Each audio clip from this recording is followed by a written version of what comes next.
नमस्कार विद्यार्थी मित्रांनो, तर माझ्या YouTube चॅनलमध्ये मी तुमचं सहर्ष स्वागत करीत आहे. तर तुमच्यासाठी एका महत्त्वपूर्ण विषयावरती व्हिडिओ घेऊन आलो आहे. तो म्हणजे महाराष्ट्र शासनातर्फे SRPF जी भरती प्रक्रिया सध्या सुरू आहे. तर त्याच्या ग्राउंडवरती आपण विश्लेषण करणार आहोत. तर गट क्रमांक 8चे जे ग्राउंड आहे, तर त्याच्या संदर्भात आपण काय करत की हे करूयात की मार्क कसे पडत आहेत विद्यार्थ्यांना या सगळ्यांची माहिती घेत आहोत. आता जर तुम्ही पाहाल तर इथं SRPFचे काय केले की प्रत्येक गटनुसार काय केले की मार्क दिले जातात. इथे काय केलं की गट नंबर 14 चे मार्क आहेत. त्याच्यानंतर इथं ग्रुप 2 चे मार्क दिलेत. ग्रुप 1 चे मार्क आहेत. त्याच्यानंतर 10 चे दिलेले आहेत. 11 चे आहेत. 12 संदर्भात मार्क आहेत. 13 आहे. त्याच्यानंतर 15 आहे. 16, 17, 18, 19, 3, 4 नागपूरसाठीचा. त्याच्यानंतर 5 दौंडसाठी, 6 धुळे, 7 दौंड, 8 हे मुंबईसाठीचं आहे. तर इथे जर बघाल तुम्ही तर हे सगळ्यात जास्त हे आहे. तर इथं झालेले 20 तारखेचं गुणपत्र काय करूयात SRPFचं आपण काय करूयात बघूयात. 22 तारखेचं. तर व्हिडिओ शेवटपर्यंत पहा. याच्यामध्ये सगळं आपण अनालिसिस करणार आहोत की काय कसे मार्क पडलेले आहेत. तर SRPF ग्रुप 8 मध्ये जर बघाल तुम्ही तर जिथं विद्यार्थ्यांना काही तुम्हाला प्रॉब्लेम असेल, तुम्हाला वाटलं असेल की याच्यात चुकीचे मार्क दिले तर तुम्हाला cmdt.srpf.mumbai@mahapolice.gov या ईमेलवरती 24 तासाच्या आत मार्क कळवायचे आहेत ग्रुप क्रमांक 8 चे.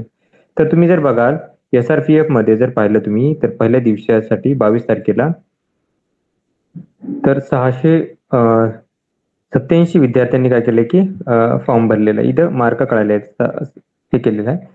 तर इथं काय केलं की एक क्वालिफाईड विद्यार्थी किती झाले त्याच्यासमोर पास लिहिलेलं आहे यांनी. तर बघा आता मार्क बघूयात आपण की कसे कसे मार्क आहेत त्यांना. तर इथं काय केलं की 5 किलोमीटरचे मार्क, त्याच्यानंतर 100 मीटरचे मार्क आणि शॉर्टपुटचे जे मार्क दिलेत त्याची काय केली की टोटल मिळून इथं यांनी दिलेले आहे. तर तुम्ही जर बघाल इथं तर काय केलं तर 93 मार्काचा आता बघा मार्क बघा 93 मार्कात टॉपर आहे. इथे 91 मार्क आहेत. त्याच्यानंतर जर बघितलं तर थोडं कमी आहेत. परत 93 मार्क, परत 89, 87, 93 परत, त्याच्यानंतर जर 91 आहे, त्याच्यानंतर 87, 93 परत 90, 91, 91 डबल 93, 91, 97 मार्काचा टॉपर आहे. आतापर्यंत जर बघितलं 70 मार्कात टॉपर आहे. 95, 89. तर जवळपास 30 विद्यार्थीमध्ये बघाल तर ऑलमोस्ट 8 ते 10 विद्यार्थी जे आहेत ते 90 पेक्षा जास्त आहेत. तुम्ही आपण काउंटच करूयात. 1, 2, 3, 4, 5, 6, 7, 8, 9, 10, 11, 12 विद्यार्थी आहेत आणि 90च्या जवळपास म्हणजे 89, 88 असे परत 5 एक विद्यार्थी आहेत. तर 12 आणि 5 17 विद्यार्थी ऑलमोस्ट बघाल तुम्ही तर 50% विद्यार्थी आहेत ते 90 पेक्षा जास्त आहेत. तुम्ही पहिल्या पेजवर बघू शकता. ॲव्हरेज जरी बघितलं तुम्ही आता इथे जर बघा 91, 95, 89, 89, 91, 95, 90, 89, 87, 93. तर तुम्ही बघाल तर SRPF मध्ये इथे जर पाहाल तुम्ही तर जास्त मार्क विद्यार्थ्यांना दिसत आहेत. याचा परिणाम कट ऑफ वरती नक्कीच पडणार आहे. तुम्ही जर बघाल तर SRPF साठी गट क्रमांक 8 साठी जर बघाल तर टोटल 460 पदांकरता ही भरती प्रक्रिया राबवली जात आहे सध्या. तर तुम्ही प्रत्येक पेजवर जर बघा तर 97 मार्क, आता 97 मार्काचा आतापर्यंत टॉपर दिसत आहे. 97, 98 मार्काचा टॉपर दिसत होता. इथे परत 97 मार्क आहेत. या पेजवरती जर बघाल तुम्ही तर 97 मार्क तुम्हाला परत दिसतील. तर याचा मिनिंग कसा असतो की बघा की आता जेवढे जास्त विद्यार्थी आता 1:10 च्या रेशिओने तुम्हाला समोर घेतले जाणार आहे. लक्षात घ्या 1:10 च्या रेशिओने तुम्हाला पुढे याच्यासाठी घेतलं जाणार आहे. तर त्याच्यासाठी तुम्हाला आता जेवढे जास्त मार्क राहील तेवढे विद्यार्थी जास्त घेणार आहेत. त्यामुळे काय होणार की हे कट ऑफ नक्कीच हाय जाणार आहे. फक्त जे पॅरलल रिझर्वेशनचे विद्यार्थी आहेत लक्षात घ्या. पॅरलल रिझर्वेशन म्हणजे स्पोर्ट्स कोट्याचे असतील, त्याच्यानंतर महिला असतील, महिलांसाठी तर नाही.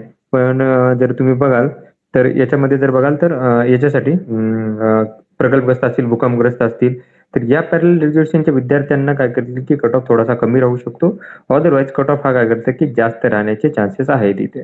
तर ऑलमोस्ट विद्यार्थ्यांना 90च्या पुढेच मार्क तुम्हाला पाहायला मिळत आहेत इथे सध्या. 90च्या मार्क तुम्हाला जास्तच विद्यार्थ्यांना मार्क आहेत इथे बघू शकता तुम्ही. ॲव्हरेज जर बघितलं तर 90 पेक्षा जास्त तर कट ऑफ नक्कीच काय करा की जास्त जाण्याचे चान्सेस आहेत SRPF साठीचे. ओके, इथे 97 मार्काचे टॉपर आहेत. 97 मार्काचे टॉपर आहेत. खूप सारे विद्यार्थी आहेत 97 मार्कांचे तुम्हाला बघून देतील. तर डेली आपण काय करूयात की हे करूयात माहिती देणार आहे तुम्हाला मी की कसे कसे मार्क पडत आहेत विद्यार्थ्यांना. तर अशाच महत्त्वपूर्ण अपडेटसाठी माझ्या चॅनलला सबस्क्राईब करा, व्हिडिओ लाईक करा आणि इन्फॉर्मेशन मित्रांसोबत शेअर करा. धन्यवाद.